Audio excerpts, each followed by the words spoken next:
Moving from Bend to Portland? It's one of those routes that looks simple on a map. But when you start getting quotes, the pricing can vary more than you'd expect. In this video, I'll break down what movers typically charge, what affects the cost, and what you should realistically prepare for so you're not caught off guard. Let's start with the numbers. For most Bend to Portland moves involving a two-bedroom home, the typical cost falls between $1,000 and $2,000. In a broader range, depending on services and volume, you'll often see totals around $200 to $3,000. Smaller apartments can be well under that, while larger homes or full-service moves naturally push toward the higher end. So even though it's only about a 3-hour drive, pricing still depends heavily on labor and logistics.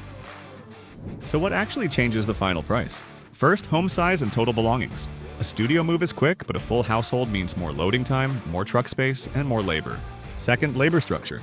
Most movers charge based on hours, so the total depends on how long loading, driving, and unloading take. Third, access conditions.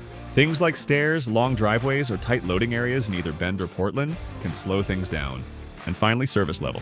Packing, furniture disassembly, or storage will increase the total, but they also reduce your workload significantly. At the core, it's all about time, manpower, and complexity, not just distance.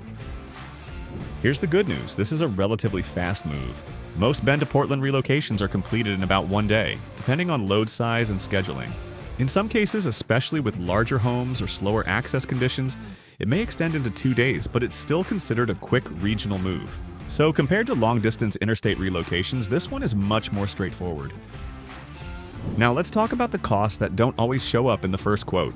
Even with a base estimate, there may be extra charges for packing materials like boxes and wrapping, heavy or oversized furniture handling, long carry distances from truck to door, storage if your timing between homes doesn't line up. These aren't always obvious at first, but they can increase your total if they come into play. That's why it's important to always ask for a fully itemized estimate, not just a flat number. If you want to keep your moving cost under control, a few simple decisions go a long way. Start by reducing what you move. Less volume means less labor time. If possible, pack your belongings ahead of time so movers can focus entirely on transport. And try to avoid peak demand days like weekends or end-of-month dates when pricing tends to be higher. These aren't drastic changes, but they do help you stay more in control of your final bill. At the end of the day, moving from Bend to Portland is pretty straightforward once you understand how pricing works. When you know what drives the cost, it becomes much easier to plan, compare quotes, and avoid surprises. Take your time, ask the right questions, and choose what works best for your situation.